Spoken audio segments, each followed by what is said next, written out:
22 million. The art world, where paintings change hands for fortunes. So, thank you very much. But for every known masterpiece, there may be another still waiting to be discovered. This is it. International art dealer Philip Mould and I have teamed up to hunt for lost works by great artists. We use old-fashioned detective work and state-of-the-art science to get to the truth. Science can enable us to see beyond the human eye. Ta-da! Oh, wow! Every case is packed with surprise and intrigue. Is it, or isn't it a Freud then? But not every painting is quite what it seems. Two artists rather than one. It's a journey that can end in joy. There is enough to support the conclusion that it is by Tom Roberts! Or bitter disappointment. I don't think it's a work by Gauguin. I'm very sorry. In this episode, can we prove this is a work by celebrated British artist William Nicholson? I feel it's a miscarriage of justice. A damning ruling has divided art world opinion. I was really shocked. As far as I was concerned, this painting couldn't possibly be by anyone else. Our investigation takes us to the dark side of the art market. Goodness me, this is an art world chamber of horrors here. Did you ever fake William Nicholson? Yes. We leave no stone unturned. Look at that. Travelling to Canada to try and solve the mystery. We have two paintings, one innocent and one guilty.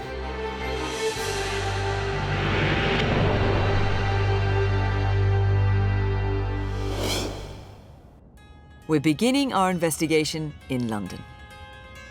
We're meeting an owner who's experienced the shifting fortunes of the art world to great personal cost. Hello. Nice to see you. Nice to see you. Lynn Fuss got in contact because a painting she owns recently suffered a fatal blow. A work she bought as genuine has been rejected by the authority on the artist. In the eyes of the art world, it's now deemed a fake. So a gentle still life of a glass jug, a stack of plates, two pairs. It's really lovely. What attracted you to the painting? I think the delicateness of it. I've always loved still life, and it seemed so natural, as if you had just found this on a table. It was just a love at first sight. And am I right in thinking that you bought this as a genuine work by the celebrated artist William Nicholson? Yes, I didn't have any doubt. William Nicholson was one of the leading British artists of his generation. Born in 1872, he began his career as a graphic artist before forging success as a painter. Over 50 years, he created nearly 900 oil paintings, from informal portraits to haunting landscapes. But it's his exquisite still lifes which are most admired. In the years after his death, William Nicholson was overshadowed by his more famous son, the abstract artist Ben Nicholson.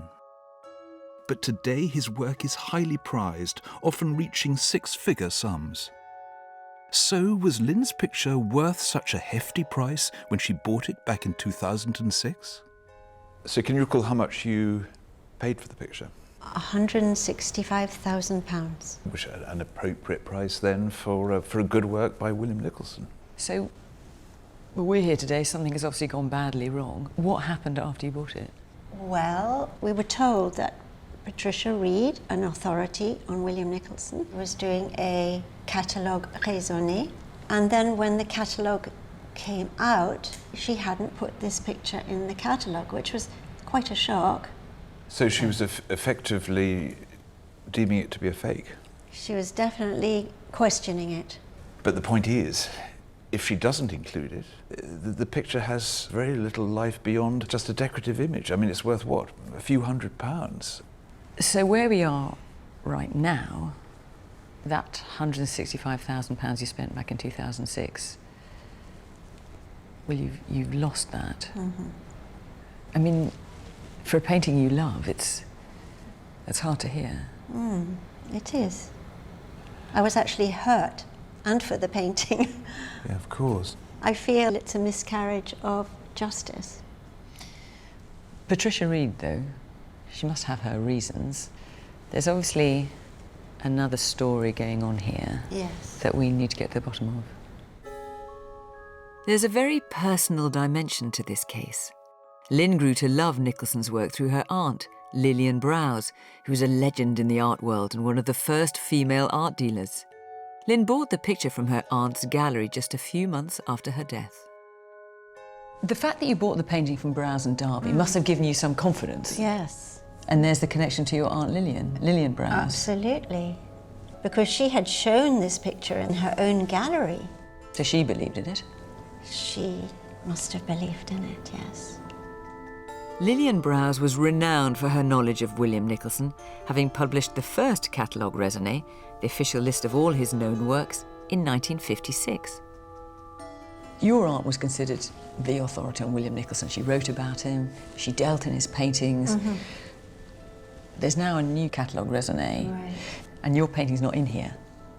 And what would Lillian make of it? I've thought that myself. I cannot imagine that she would be anything but upset or furious. I think she'd be insulted, actually. She'd have fought for the picture, do you think? Oh, yes. No doubt about that. But is this picture worth fighting for? I'm taking a closer look to assess the physical evidence. It feels as though I'm looking into the face of someone who's just been charged with a heinous crime. I mean, is this innocent? Or is it guilty? Is it guilty of being a fake? There are undoubtedly many characteristics of Nicholson in this painting, but equally, you could imagine how a faker would use those devices to trick the eye. Now take that scraped back paint. It's actually just the sort of thing that Nicholson did. In fact, he was known to have used a hairpin in order to be able to create this scarified effect. But a faker could do exactly the same. Those lovely daubs of thick white impasto, it's not beyond the wit of someone who wants to duplicate that appearance to be able to do that. Spade it on, let it dry. I mean, to me, this picture in many respects works. I think there's enough for us to try and prove that there has been a miscarriage of justice. But it's not going to be easy. This painting has been sent down very recently. And to be able to overturn a verdict like this is an uphill struggle.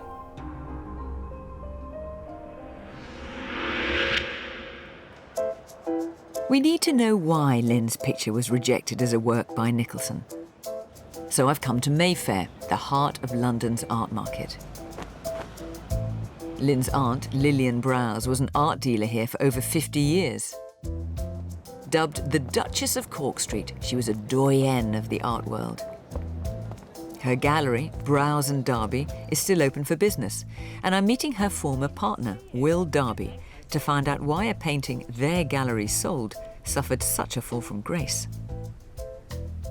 Fiona, that's a picture of Lillian, taken on her 80th birthday. She was quite a woman, wasn't she? She was absolutely formidable. She had terrific authority. She was the queen of William Nicholson, and she was a friend of the artist.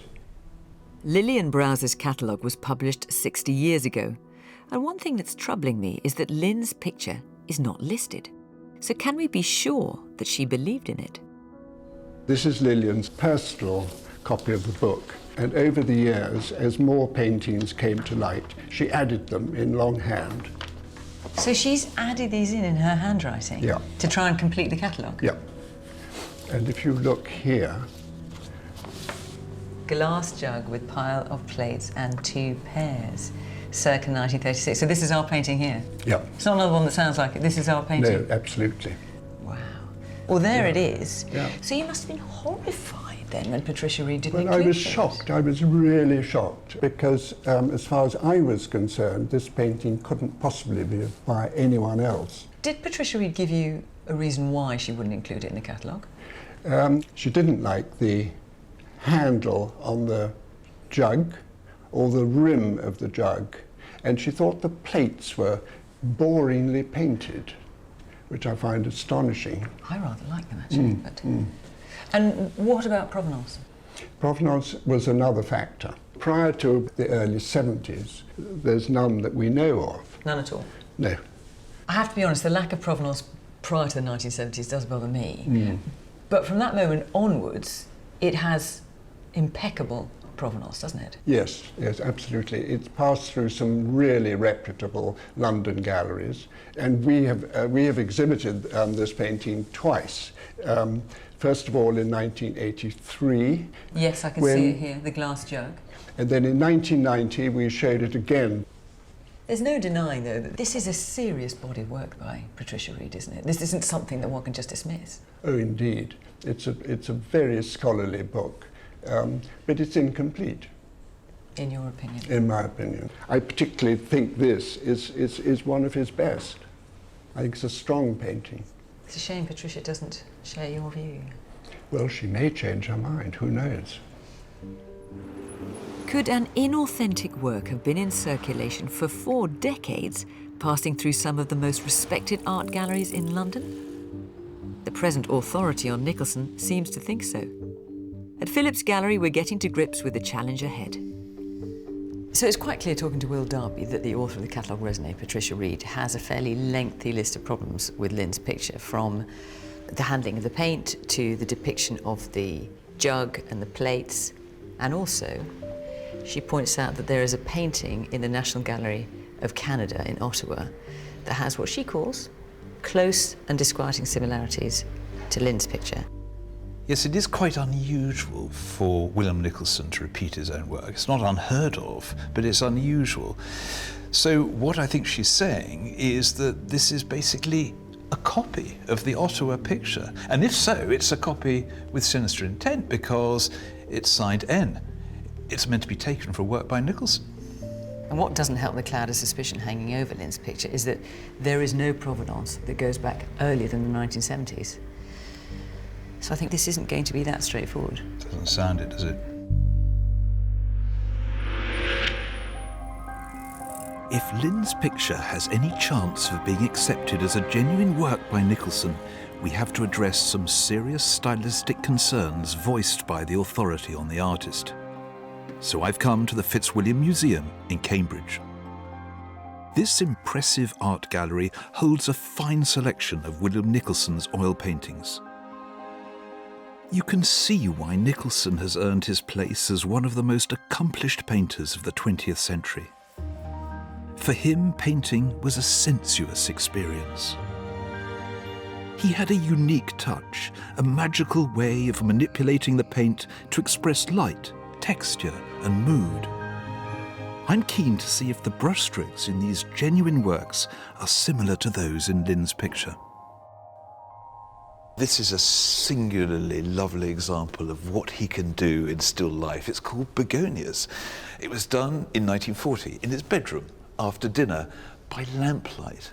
And the light suffuses the painting. It sort of marinates it in this wonderful hue that brings everything together. You've got that soft, tissuey quality of the petals of the begonias themselves, contrasting with the smooth, milled quality of the notebook next to them. And then there's that bottle reflecting in that fantastic way that he can do everything around him, but you feel also the fragile, brittle quality of the materials. But there's something else at work here, because not only is this a technical genius, this is someone who is a poet as well. And the way he's chosen these objects, these random domestic objects around him and put them together, has charged them with some sort of energy and meaning. And this is why he's so clever. There's a way to make an entrance. This is my destiny. It was now a conspiracy of witches. Download Veely today. So the question is, can one see in Lynn's painting some of the same characteristics? And my feelings are that there is an overlap, that there are similarities. I mean, we've got a long way to go, but I feel this is a comforting start. Next, we need to focus on the scientific investigation. Is there something buried within the painting itself that aroused suspicion and condemned it? Lynn has agreed to take her picture to the Courtauld Institute in London for forensic analysis. Professor Aviva Bernstock is one of the world's leading authorities in the scientific study of art. Her research could provide vital evidence to uncover whether Lynn's painting is a genuine work by Nicholson or an imposter by another hand. I mean, the problem, from my point of view, has been that we can't get a feel for it until we could get a closer look, and it seems to be almost hermetically sealed in this frame. Have you actually seen the back at all? No, Lynn? I have not seen the back. Well, I think it would be really interesting. Shall we open the frame? Would that be okay? Yes. Okay. Ah. Okay, I'm going to try and lift out this sheet. Yep. Okay. Ooh. Look at that.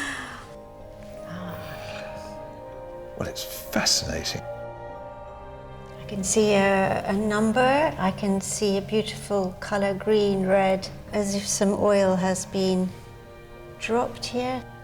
A little label, a glass jug, it says, in beautiful writing. Very exciting. I mean, it looks as though it's properly been in a studio somewhere, doesn't it, some time ago? It's a pleasant surprise, wouldn't you agree? Yeah, absolutely. I was dreading seeing a blank piece of canvas or board. So the question is, whose handwriting is that? It would be good to use some imaging techniques, perhaps looking in infrared to see if we can read it more easily. At the back of this picture is splattered, a bit like a crime scene with clues. There surely must be some answers here.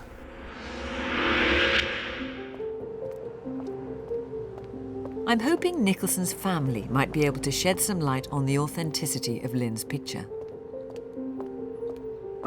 I've come to meet William Nicholson's grandson, Desmond Banks. Nice to see you. Come in. Thank you. He's inherited a treasure trove of material relating to his grandfather and has intimate insight into his works. Oh, wow. I love these woodcuts. You've got so many of them. And we've got Queen Victoria there. Yes, that caused quite a stir in the late 1890s. Because it's so unmagisterial, presumably. She Well, just it looks is, like yes. She was, I think, a short and stout woman by that time. She was. And you've got Rudyard Kipling over there. Well, Kipling was a friend of Nicholson's and wrote verses for some of Nicholson's books of woodcuts. So he mixed in pretty wonderful circles. Desmond has also inherited a selection of his grandfather's oil paintings left in his studio after his death in 1949. Painting was something that Nicholson felt a particular close attachment to, didn't he? For him, it was a sensuous activity. For him, the paint was succulent, a particularly delicious stroke. My mother used to say his mouth would water, and it really appealed to all of his senses. Since Nicholson's death, the value of his work has risen steadily, and attempts have been made to pass off inauthentic pictures as genuine. Desmond keeps his eyes peeled for rogue Nicholsons. This is the dustbin, which I'd like to show you, my Nicholson dustbin. It contains all of the pictures that have not been authenticated as being by William Nicholson. Some may be forgeries, some may be copies. OK, let's have a look.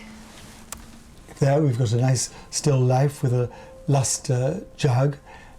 I don't think the lustre is handled at all as Nicholson would have handled it, so I'm not very happy with that.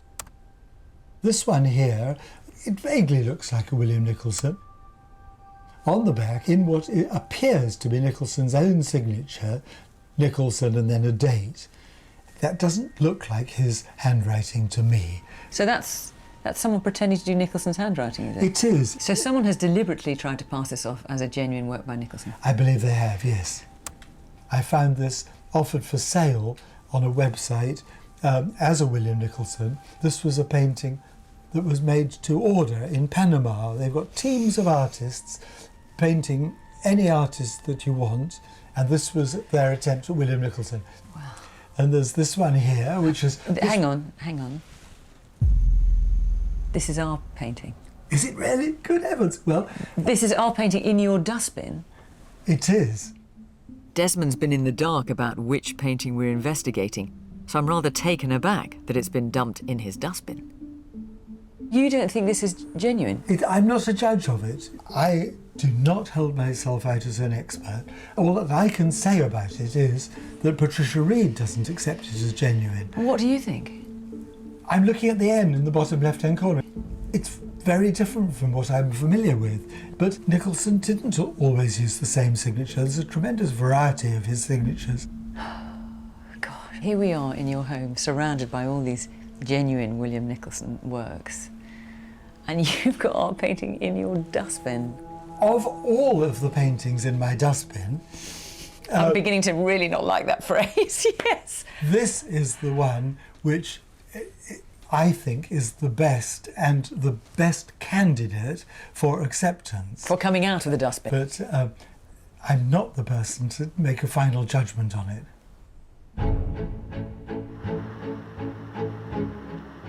I've hit the road on the trail of a unique piece of evidence that could help our investigation. I've come to Chartwell in Kent, home of Nicholson's most famous friend and pupil, Sir Winston Churchill. During the 1930s, Churchill was out of office, which left him free to pursue a passion far removed from politics: painting. Churchill sought help from the most celebrated artists of the day, but he said, "The person who taught me most about painting was William Nicholson." They painted side by side. Churchill was an eager student, and Nicholson only too happy to share his knowledge of techniques and pigments. And there's one artifact from their friendship that reveals much about Nicholson's methods. This is a really fascinating document. It's from the Churchill archive, and it's a catalogue of colours from a colourman, a paint supplier called Le Chartier Barbe. Le Chartier Barbe supplied none other than William Nicholson, Churchill's teacher. In fact, if one needs any clarification, it's on the back. Signed by William Nicholson, "I have marked the colours I use." And if you start flicking through the book, he's marked them for Winston. So this is a catalogue, effectively, of William Nicholson's colours also. You can see this, therefore, as William Nicholson's cookery book, the ingredients for his paintings. Can I see the back of that one, to begin with? It's back at Desmond's house. I'm also gathering evidence. Let me just take a picture of that, is that all right? He's agreed to let me have a closer look at his grandfather's paintings to see if I can find any clues that might link these genuine works to Lynn's picture. We're on the detective trail. Can I have a look at that one? Oh, there's lots on the back of here. So Le Chartier Barbe here.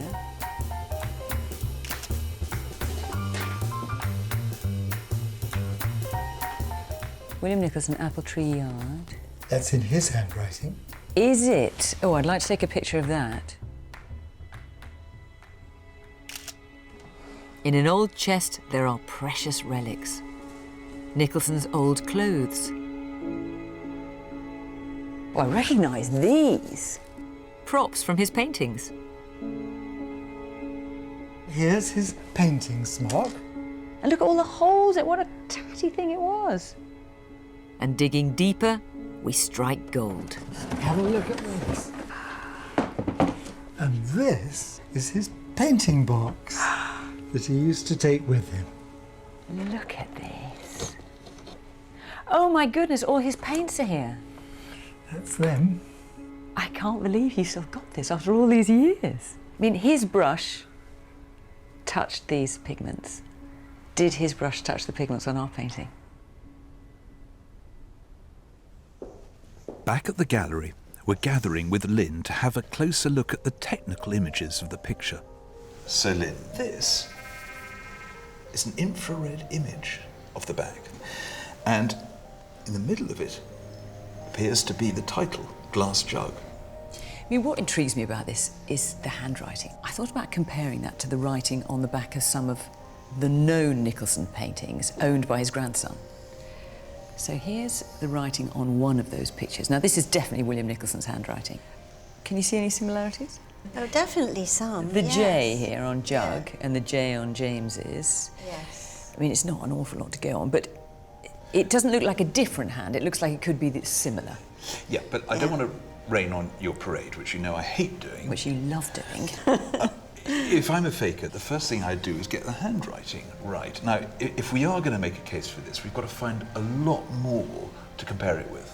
Of course, but let's not look a gift horse in the mouth. There's loads of writing on the back of this painting. Because this looks like a jottings on a notepad, doesn't it? Well, this is something to look into, isn't it? Yeah. I mean, this is becoming a lot more Agatha Christie than we're used to. Yes.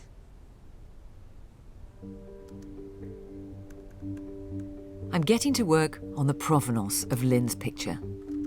One of the major problems is that there's no record of the work before the mid-1970s. So I've been trying to dig deeper into its past, but I've stumbled across something that might be cause for concern. According to Browse and Darby, who sold the painting to Lynn, the painting first appears with the Hanover Gallery, which is another gallery in London. It closed in 1973, but a quick search online shows that its records are kept at the Tate. But these records come with a major health warning. It says before they were catalogued, some of these records were consulted by a man who subsequently faced criminal charges for producing false provenances for forged works of art. Now, I know this case. I know who they're talking about. And what we may have stumbled into here is one of the great art forgeries of the 20th century. The mastermind behind a massive art fraud has been convicted after a trial lasting 5 months. John Drew faked archive material to give forged pictures a bogus history. He'll be sentenced on Monday along with John Myatt, an artist who admitted conspiracy to defraud. A third man was acquitted. This was the crime that rocked the art world. Could Lynn's picture be caught up in it? We've come to a secret art store to meet the former head of the Art and Antique Squad, Dick Ellis. He was involved in the arrest of the conman John Drew, who corrupted archives with forged provenance in order to pass off hundreds of fakes painted by his accomplice, John Myatt. Both men were sent down for what Scotland Yard called the biggest art fraud of the 20th century. Goodness me, this is an art world chamber of horrors here. Wow. Well, what is Lowry here? Sutherland, is that? Looks like Graham Sutherland, George Braque. Giacometti. And we got Ben Nicholson, William's son. Yes, that's a bit close to home. The de Stael is very interesting because it shows John Myatt's technique. He used modern household emulsion mixed with a KY jelly to give it that texture of oil paint. So the paint you'd use on the wall, he'd create these fakes with that? Exactly. But even more audacious in their deception is the back of these fakes. Ah, 2 labels. These are almost cleverer than the front. Look, you've got the Solomon R. Guggenheim Museum, nice sort of, 50s looking text, and then the Willard Gallery. And both of them are slightly crumpled. So this is Drew faking these labels, sticking them on the back? Faking the labels, and I've got here some examples of the other forged provenance that was created for the Myatt paintings. So this is a fake receipt from the Hanover Gallery. And look, paintings by Vuillard, portrait by Giacometti. This is very convincing looking. Got Beaux-Arts Gallery receipts, paintings by Giacometti. We're not going to find any of your gallery receipts in here, are we, Philip? Shame on you. John Drew was brazen in his deception, infiltrating the archives of the big institutions, the Institute of Contemporary Art, the Victoria and Albert Museum, and the Tate Gallery, placing his forged documents among their records to pass off Myatt's fakes. This catalogue, purporting to be from the Hanover Gallery, is a fake Drew produced and swapped with the original catalogue in the National Art Library. Here is a photograph of this picture. Yeah.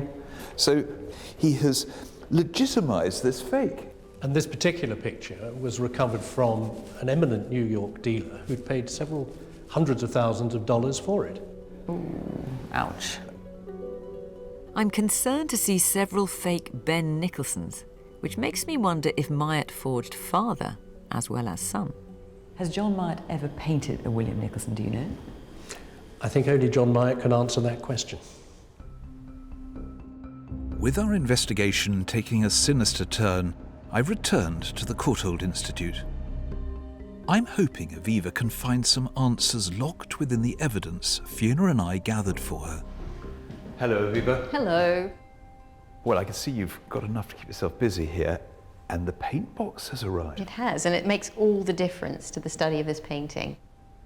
We can take samples from these tubes, because there's always bits of paint on the outside. I can analyse that to see whether they're similar to what was used in the picture. Excellent.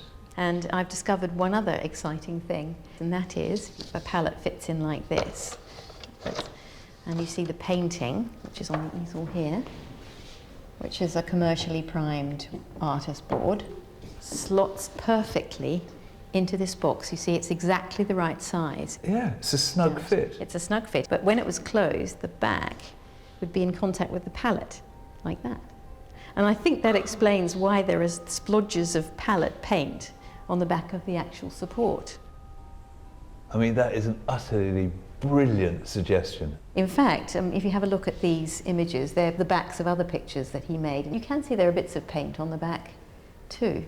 So Lynn's picture fits in Nicholson's box and shows the signs of a Nicholson way of treating them. It's beautifully neat. It is neat. I mean, of course it's a box made for artists, and lots of artists might have been doing exactly the same thing at this time, but it does seem like a very interesting coincidence.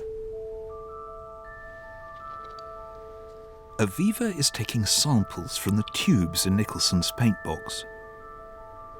She can compare these with the pigments in Lynn's picture to see if there are any similarities with those Nicholson used.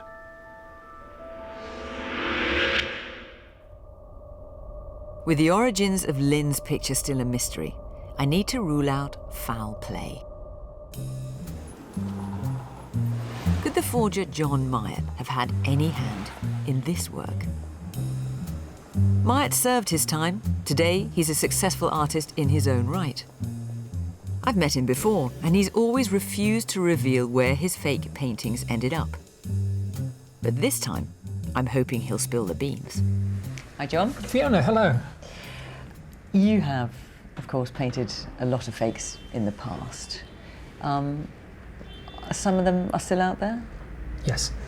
How many would you say? I believe about 120 are unaccounted for. So quite a lot? Quite a lot. And you've never said where they are? No. Why is that? I don't intend to. I think it would, this late in the day, it would just be taking money away from people who have invested funds in an item they thought was completely okay. And for me to come along and say it was by me, I think is, at this point, it is almost immoral. Well, the owner of the painting we're looking at is already out of pocket, to the tune of some £165,000. So I have to ask you, did you ever fake any paintings by William Nicholson? Yes. How many? One. Just one? Just one. Still life. Well, I'm going to show you the painting we're looking at, and I want you to tell me if this is yours. There it is. Well, it's a lovely bit of work, I can tell you that.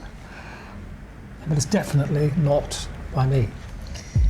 Phew! That is a relief. It's a lovely painting. You can tell by looking at this that it is of considerable age. I mean, it's not something that's been done in the last 10 minutes. Do you remember the painting that you did? Yes, I do actually. See, I'm going to start giving away things about the painting that I did paint. Well, all I want to know, mine was a ceramic jug. But this is not yours? That is absolutely, definitely knife, fork, spoon and mug. It is not by me. Well, Lynn, who owns this painting, will be very pleased to hear that.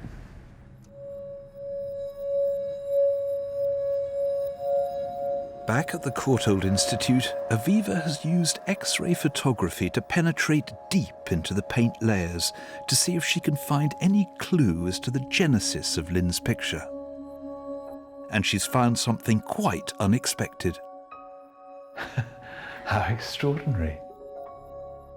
It looks like a vase of flowers. Absolutely, and it's one of the clearest X-rays of an underlying painting that I've seen for a long time. Isn't that terrific? I think the board that it was originally painted on has been scraped and then another image has been put on top. And you can see those scrape marks here in the X-ray. There are a lot of them. Quite a lot of artists reuse their supports, either from economic necessity or for other reasons. And this is certainly an example of that. But by what this artist has thrown away, by what this artist has abandoned, it's quite possible that we can tell more about who he or she may be. This remarkable discovery has given us new leads that could help us link Lynn's picture to William Nicholson. We X-rayed your painting and found this beneath. Oh my goodness. What do you think that is? Flowers, freesias. Freesias it is, and freesias is something to which Nicholson returned time and time again, and catalogued Oh my gosh. by Patricia Reed in the catalogue raisonné are a number of works of freesias. Oh my goodness, that is an exciting surprise. Intriguingly, in addition to the 5 freesia paintings identified in the catalogue raisonné, a 6th is listed as lost.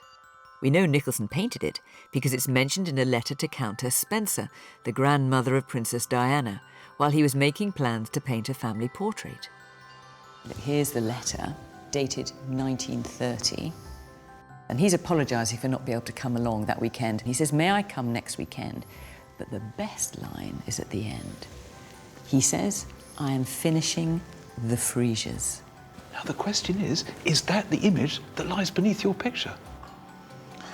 Goodness. Could it be yours? Yes, it could.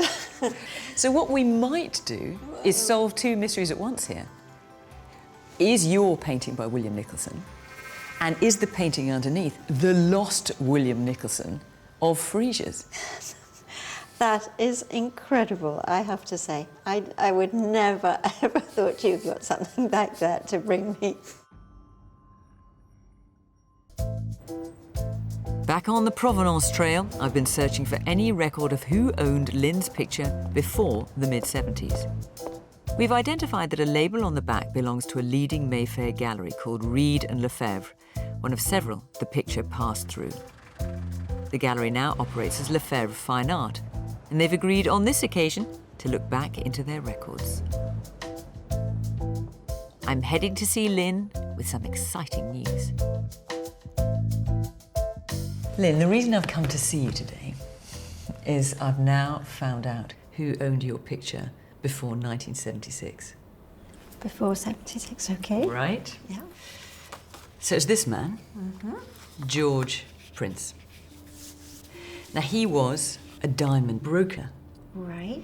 And he was a wealthy man. He lived in this house in Hampstead in North London. It looks like a Hampstead house. Later inhabited by none other than George Michael, just for a bit of interest. You are. And in this house, when George Prince lived there, Yes. we know from sales records that he had an extensive art collection. Picasso, Renoir, Bonnard, Vuillard, and of course Nicholson. And he was collecting art from the mid-1930s to the mid-1950s. So I think it's safe to assume that he would have bought your painting somewhere in that period. Goodness. He doesn't sound like the kind of man who'd have been duped by a fake, does he? I was thinking about that. No, he doesn't. The obvious question now, Lynn, is who did George Prince buy the painting from? I mean, maybe he bought it from Nicholson, who knows? But that's the one thing I haven't been able to find out. Where did George Prince buy the picture? I can't take it back any further. You than can't that. take it back No. further. We have the makings of a promising case, but we've just received some information from Patricia Reed that raises some serious questions. So we've established that Lynn's picture is painted on a used artist's board, hopefully Nicholson's board. But here we've got a concern, because Patricia Reed claims that some of Nicholson's old boards were being used by other artists. And Nicholson didn't just teach Winston Churchill, there were others. And this picture, the genuine Nicholson hanging in the National Gallery of Canada, is fueling the suspicion. So the idea is then according to Patricia Reed, that while William Nicholson was painting this genuine work, someone else was reusing one of his old boards, painting side by side, creating Lynn's picture. That's what she appears to be claiming. So the only way that we can establish that Lynn's picture is not an imposter is to put the two together and examine them forensically, make the comparison, find out that way.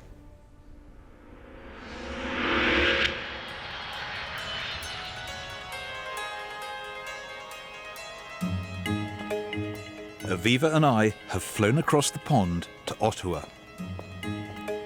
We're hoping to find out once and for all if Lynn's picture is a rogue version of a genuine work that is held in the National Gallery of Canada. This is a world-class gallery with an impressive collection. It holds some of the biggest names in British art, including several works by William Nicholson. We're meeting Director of Conservation, Stephen Gritt. Hi. Hello. Very nice to meet you. Welcome, welcome. This is my studio. Come on in. He's agreed to let us take a closer look at the genuine work that's aroused such suspicion around Lynn's picture. So, finally, we got the two works together. One, a fully authentic work by Nicholson, and then Lynn's picture. Patricia Reed believes this to be by another hand. I mean, at first glance, they're very similar, aren't they? But yours, Stephen, is more abstract, both in the colours and also the lines. That's quite right. It's widely regarded as his most abstracted painting. He's really flattening the space. Yeah, and it's particularly true of the pears, isn't it? They're very flat and they have quite a puzzling shape, so he's experimenting here. Although you're absolutely right, this is more abstract than this version, there are some quite close similarities that really stand out. It's really the way that the shadows have been done. The background is drawn over in both cases in an identical way. And then there's also the application of this white impasto, which is very specific and very textured in exactly the same way in both pictures. That's quite striking. It sort of looks almost sculptural, doesn't it?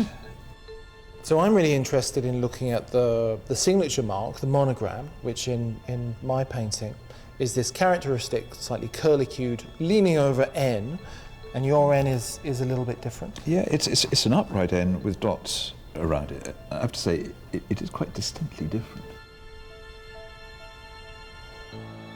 These differences in signature could be cause for concern. So back in London, Lynn and I are heading to the Tate archives.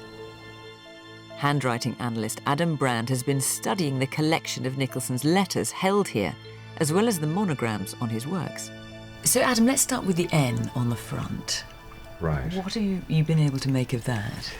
The thing that's interesting about this is it's got an up and a down and an up, and it looks as if a little extra leg has been added.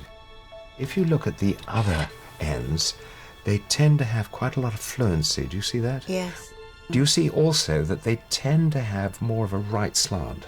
Yes. So that looks like a bit of a worry then. It's not a total concern because actually you can see some paintings where that slant is upright.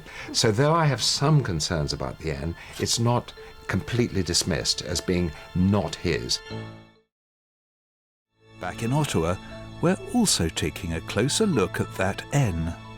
Stephen has pointed out that during the 1930s, Nicholson began adding a uniquely personal touch to his monogram. On the Ottawa painting, our N is sitting on top of a pale blue blob, lightly applied with a thumb. Okay, so it's like a personal seal from his own body, and then he puts the N on top. That's the idea, I think. Now you mention it, looks like there's a round circle underneath this N. I do see what you mean, yeah, absolutely. I think we should have a closer look at that. Stephen closely examines the application of paint on the monogram of Lynn's picture. Could it have been applied using the same quirky technique that we know Nicholson used? Well, this is interesting. I can see a daub of pale grey paint into which the shape of the N is worked while that pale grey paint is still wet. And that's interesting to me because it matches the methodology of the laying down of the monogram on the Ottawa painting. This is sounding exciting. I think so. Yeah, I see what you mean. It's an optical bluish paint, pale blue, and then the signature's on top. That's absolutely clear. But this is what we're looking for. I mean, this highly idiosyncratic technique that Nicholson uses. Banging down a bit of paint, a thumbprint if you want, and then an initial on top.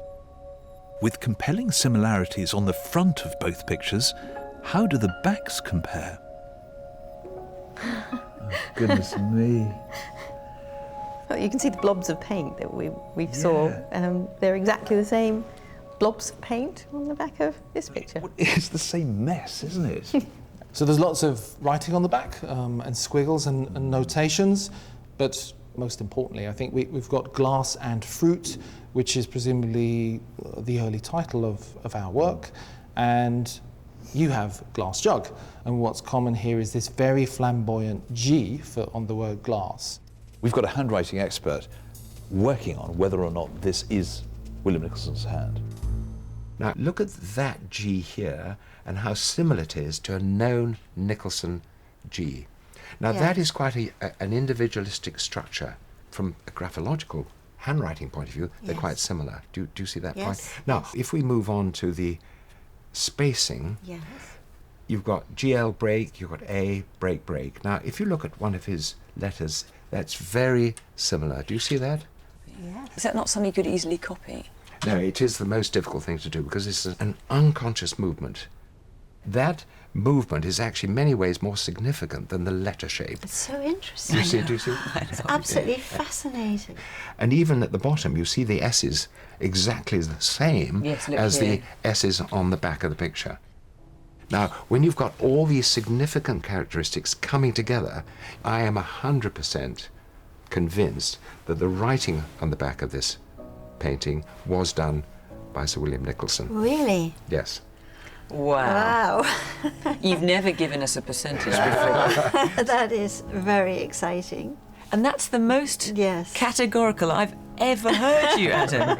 You see what this means, though, Lynn? Yes. Because surely, if William Nicholson wrote this on the back of the picture, describing what's on the front, he must have painted the front. Why would he write on the back of someone else's picture?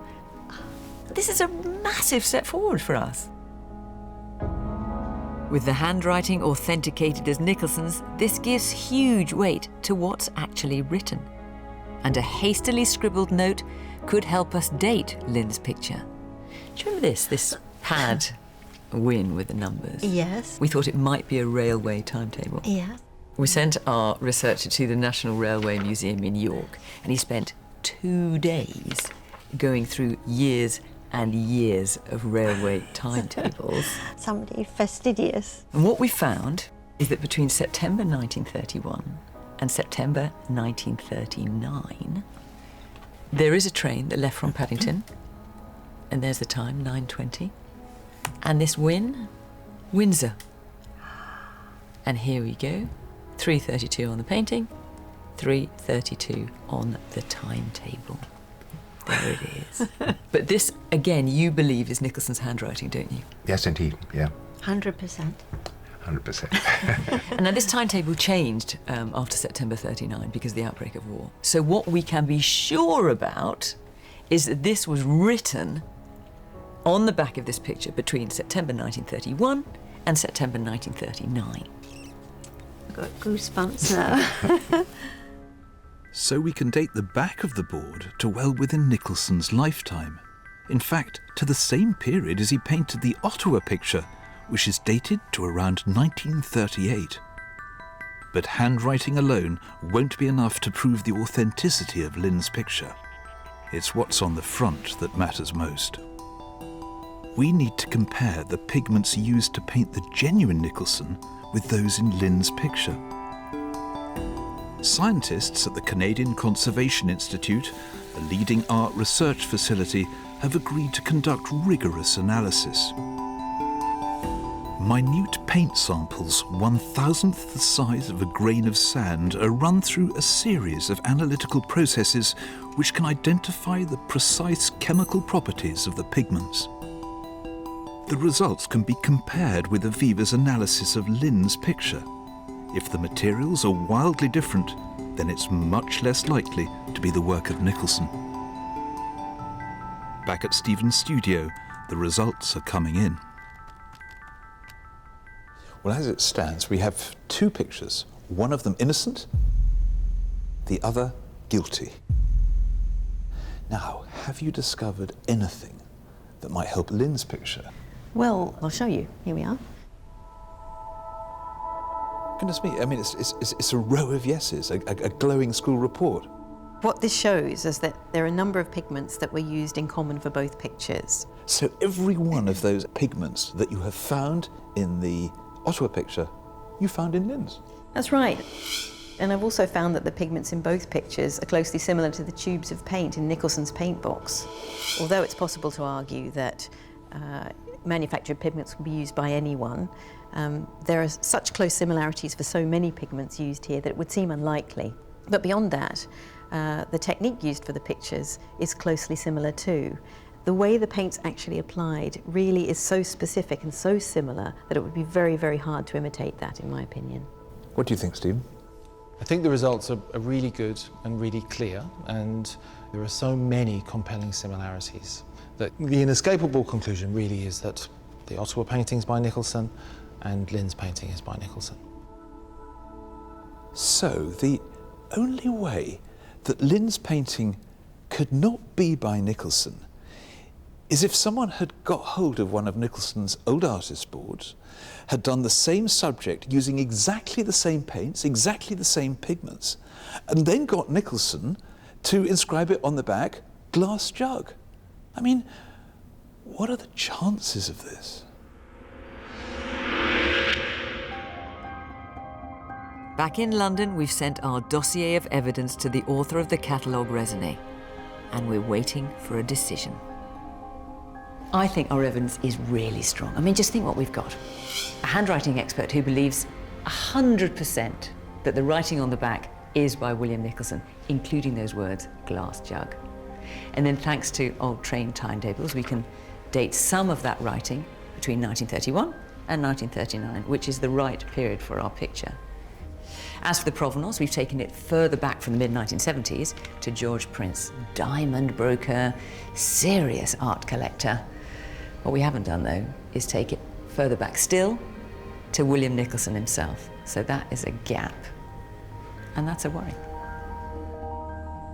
This has to be one of the most convincing technical investigations that we've done on a picture. We know that beneath the surface lies a painting of Fresia's. We know that Nicholson painted Fresia's.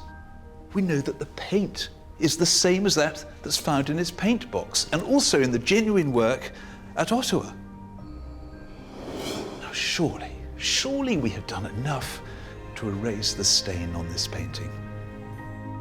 Patricia Reed declined our invitation to deliver the verdict in person, so she sent her decision by letter. Lynn is on her way to the gallery, and we're all about to discover whether or not her painting has been accepted as a genuine work by William Nicholson. Hello. Hello, Lynn. Hi, Lynn. How are you doing? A little bit anxious today. I can see that. Yeah. Well, I mean, Yeah. we're pretty anxious as well, to be honest. Definitely. So as it stands, your painting, which you bought for £165,000, is not accepted as a William Nicholson, and you may well have lost that money. I mean, just remind us what's at stake, Philip. Well, if we could re-establish this as an authentic work by William Nicholson, it would be a great gain for art history, and the price consequence of that would be that, well, it would be worth what you paid for it and some. It could be worth a couple of £100,000. But as a non-Nicholson, you know, a few hundred, isn't it? It's hard not to wince when you hear that, but I know it's much more to you than just about the money, isn't it? It really is. It's an emotional situation for me. I feel for the picture. It was a painter I was introduced to by Lillian. You know, it's been through her gallery. Because Aunt Lillian absolutely believed this was a William Nicholson. Oh my gosh, yes. So it's justice for her as well, isn't it? Yes, absolutely, yes. Well, this is the moment when we'll find out if your painting will go into the catalogue raisonné or not. And we don't know what's in here, no more than you do. Open it up quickly. You ready? Come on then.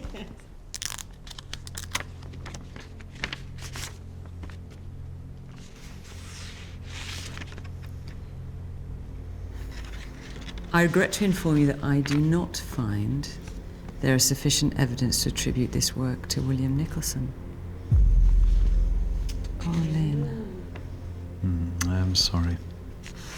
Although there are a number of aspects of the painting that link the physical board and paint with William Nicholson and his studio, there is nothing that gives any direct evidence that he actually executed the work himself. Lynn, what are you... I don't know what to say. Well, isn't it strange? I was actually expecting, I don't know why, good news. So was I. So I am amazed that unless there's enough reason why. She says, there was a group of amateur painters, including Winston Churchill, who were tutored individually by Nicholson in his studio and elsewhere during the 1930s. This work could have been executed by one of them under William Nicholson's supervision. So she's saying it was his board, but he let them paint on it. But what this comes down to is something which is really difficult to argue with, and that is, despite all the evidence that we've been able to establish, all the facts around this picture, in the end, Patricia Reed feels that this is not by the artist she knows. She believes that those aren't his strokes. I'm slightly lost for words, to be honest. I thought the case was so strong, so strong. I mean, does it affect how you feel about it? I say no, but probably yes. I don't know. I feel a bit sore that somebody would say such a thing about this lovely picture, but... Sorry. This too will pass, as they say. Yeah. Oh, sorry, painting. I still believe it's his painting.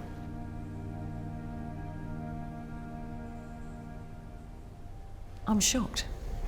I'm genuinely shocked by that verdict. I didn't expect it. I mean, ultimately, of course, it is up to Patricia Reed.